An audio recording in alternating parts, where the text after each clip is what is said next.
people, welcome back once again to Twitreadings. We are still on the book The Richest Man in Babylon, written by George S. Clason. We're already done with 2 chapters, which are a historical sketch of Babylon and the man who desired gold. In our previous chapter, which is the man who desired gold, we found 2 friends who are Bansi and Kobe, who were thinking of why they were not yet rich or successful despite the number of years they've been working.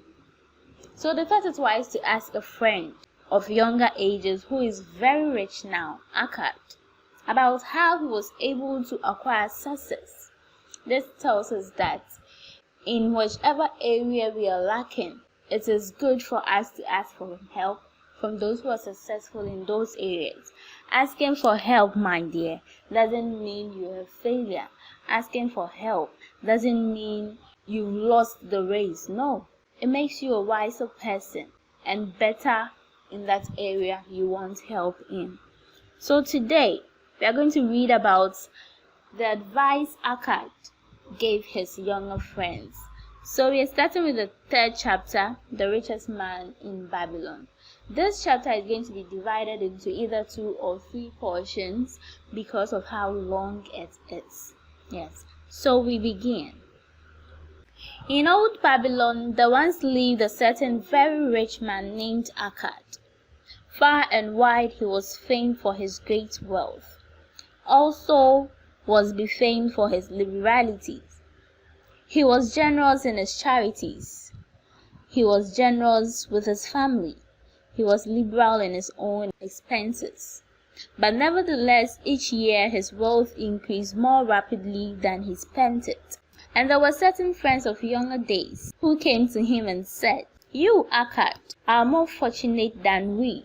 You have become the richest man in all Babylon, while we struggle for existence. You can wear the finest garments and you can enjoy the rarest foods, while we must be content if we can clothe our families in raiment that is presentable and feed them as best as we can. Yet, once we were all equal. We studied under the same master, we played in the same games, and in neither the studies nor the games did you outshine us. And in the years since, you have been no more an honorable citizen than we. Nor have you worked harder or more faithfully, in so far as we can judge. Why then should fickle fate single you out to enjoy all the good things of life, and ignore us who are equally deserving?" Thereupon Arkad remonstrated with them, saying, "If you have not acquired more than a bare existence in the years since we were youth, it is because you either have failed to learn the laws that govern the building of wealth, or else do not observe them. Fickle fate is a vicious goddess who brings no more permanent good to anyone. On the contrary, she brings ruin to almost every man upon whom she showers unearned gold. She makes wanton spenders, who soon dissipate all they receive, and are left beset by overwhelming appetites and desires they have not the ability to gratify. Yet others whom she favors become misers and hoard their wealth, fearing to spend what they have, knowing they do not possess the ability to replace it. They further are beset by fear of robbers, and doom themselves to lives of emptiness and secret misery. Others there probably are, who can take unearned gold and add to it, and continue to be happy and contented citizens, but so few they are. I know them but by hearsay. Think you of the men who have inherited sudden wealth, and see if these things are not so." His friends admitted that of the man they knew who had inherited wealth, these words were true, and they besought him to explain to them how he had become possessed of so much prosperity. So he continued, "In my youth, I looked about me and saw all the good things there were to bring happiness and contentment. And I realized that Wealth increased the potency of all things. Wealth is a power. With wealth, many things are possible. One may ornament the home with the richest of furnishing. One may sail the distant seas. One may feast on the delicacies of far land. One may buy the ornaments of gold workers and the stone polisher.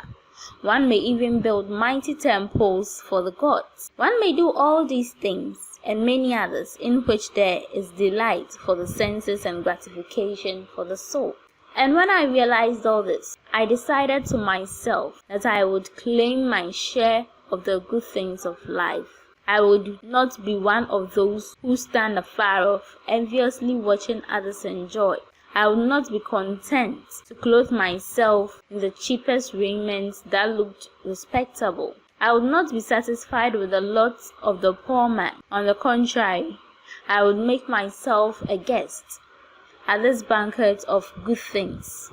Being, as you know, the son of a humble merchant, one of the large families with no hope of an inheritance, and not being endowed, as you have so frankly said, with superior powers or wisdom, I decided that if I was to achieve what I desired, time and study would be required. As for time, all men have it in abundance. Each of you have let slip by sufficient time to have made yourselves wealthy. Yet you admit you have nothing to show except your good family, of which you can be justly proud. As for study, did not our wise teacher teach us that learning was of two kinds? The one kind being the things we learned anew, and the other being the training that taught us how to find out what we do not know. Therefore did I decide to find out how one might accumulate wealth, and when I found out, to make this my task and do it well. For is it not wise that we should enjoy while we dwell in the brightness of the sunshine?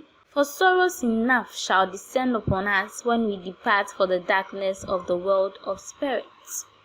I found employment as a scribe in the hall of records, and long hours each day I labored upon the clay tablets. Week after week and month after month I labored. Yet for my earnings I had naught to show. Food and clothing, and penance to the gods, and other things of which I could remember not, absorbed all my earnings. But my determination did not leave me. And one day, Algamish, the moneylender, came to the house of the city master and ordered a copy of the 9th law. And he said to me, I must have this in 2 days. And if the task is done by the time, 2 coppers will I give to thee. So I labored hard, but the law was long, and when Algamish returned, the task was unfinished. He was angry, and had I been his slave, he would have beaten me. But knowing the city master would not permit him to injure me, I was unafraid. So I said to him, Algamish, you are a very rich man. Tell me how I may also become rich. And all night I will carve upon the clay. And when the sun rises, it shall be completed. He smiled at me and replied, You are a forward knave, but we will call it a bargain. So family, we have come to the end of the first portion of the 3rd chapter of The Richest Man in Babylon. So from this portion, what do we learn? First of all, we need to know what we want in this life. Arkad wanted to be rich. He didn't take life as it came.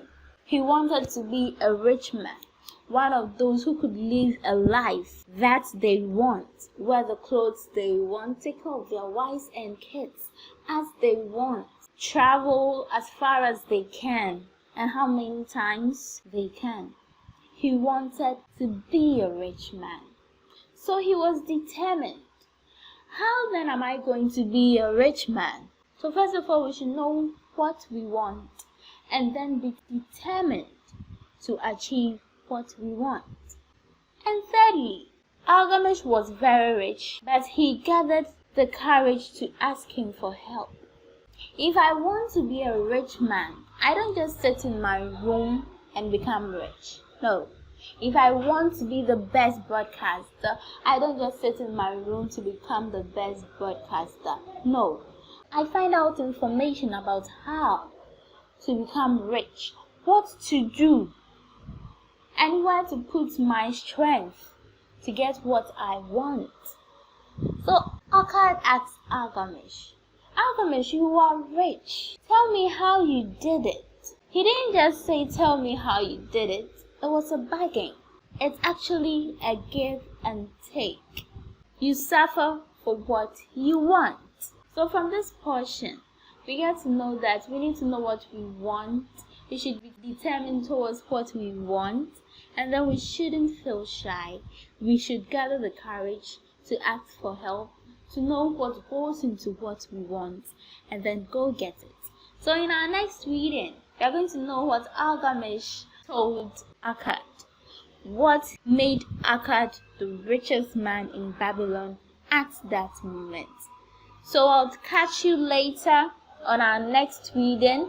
This is Twitreadings.